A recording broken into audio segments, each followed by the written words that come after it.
আজকে আমাদের রেসিপি সজনে ফুলের বড়া।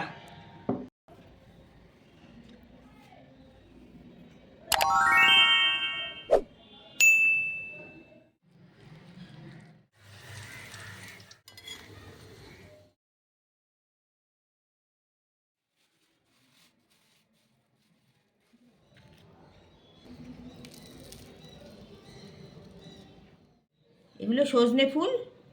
এই ফুল দিয়ে আমরা আজকে বড়া তৈরি করব। এই ফুলগুলোকে একটু বেছে নিতে হবে।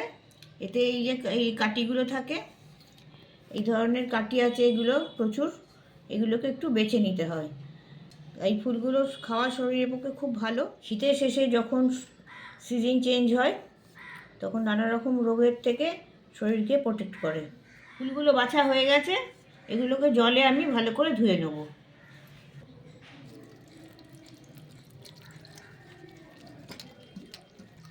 এগুলো জল থেকে তুলে বেশ করে নিংড়ে জলটাকে বার করে দিতে হবে।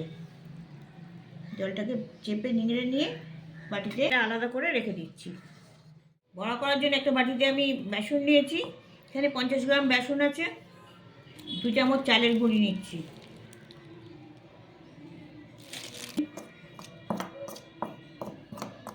পরিমাণ মতো নুন দিয়ে দিচ্ছি। 1/4 চা চামচ কালো জিরে দিচ্ছি। সামান্য একটু হলুদ দিচ্ছি। এগুলো মিক্স করে নিচ্ছি। সামান্য একটু খাবার সোডা দিয়ে দিচ্ছি। এতে জল দিয়ে দিচ্ছি। অল্প অল্প করে জল দিয়ে আমি গুলে ঠিক করে নেব ব্যাটারটা। এইভাবে ঘুরিয়ে ঘুরিয়ে এটাকে মিক্স হতে হবে। এতে যে ডালা ডালা থাকে বেসনে, সেগুলো এতে ভেঙে যাবে, পরিষ্কারভাবে গোলা হয়ে যাবে। আর একটু জল মিশাচ্ছি, আর একটু পাতলা করতে হবে।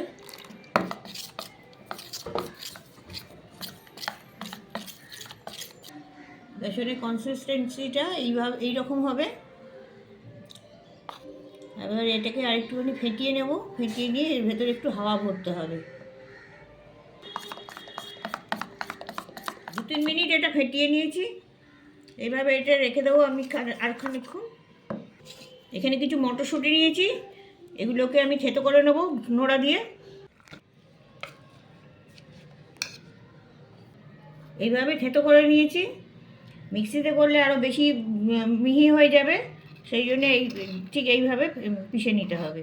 পেষা কড়াইশুঁটিগুলো এর সাথে মিশিয়ে দিচ্ছি। কিছুটা ফাইন করে গ্রেট করা গাজর কুচি রেখেছি, সেগুলো দিয়ে দিচ্ছি। এবার যে ফুলগুলো ধুয়ে রেখে দিয়েছিলাম সেগুলো দিয়ে দিচ্ছি। একটুখানি গ্রেট করা আদা এর সাথে দিয়ে দিচ্ছি। একটা কাঁচা লঙ্কা কুচিয়ে দিচ্ছি। আপনারা যেমন ঝাল খেতে চান সেই রকম ঝালটা দেবেন। কিছুটা ধনেপাতা কুচি দিয়ে দিচ্ছি। এবার এগুলো সব মিক্স করে নিচ্ছি।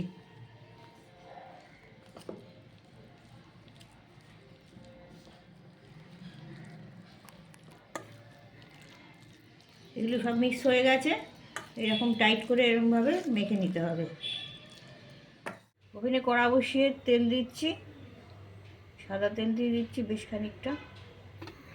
আপনারা সর্ষের তেলেও করতে পারেন। তেলটা গরম হয়ে গেছে। 1 চামচ গরম তেল আমি ব্যাটারটা মিশিয়ে নিচ্ছি। এতে বড়াগুলো খাস্তা হবে। ওভেনের আঁচটা কমিয়ে দিয়েছি। এবার আমি বড়াগুলো ছাড়তে থাকবো।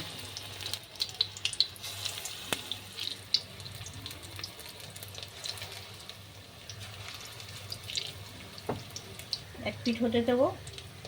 এক পিঠ হয়ে গেলে তারপরে উল্টাবো। এটাও এক পিঠ হয়ে গেছে, এটাকে আমি উল্টাচ্ছি। উল্টো দিকটা লালচে হয়ে গেছে। এবার আমি এটা উল্টে দিচ্ছি।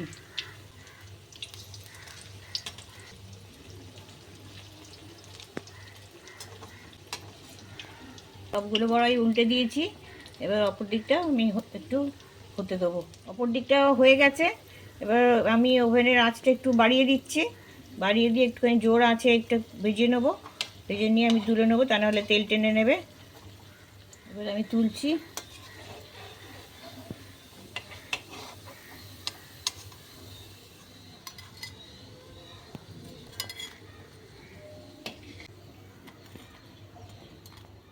এইভাবে বাকিগুলো ভেজে নিচ্ছি।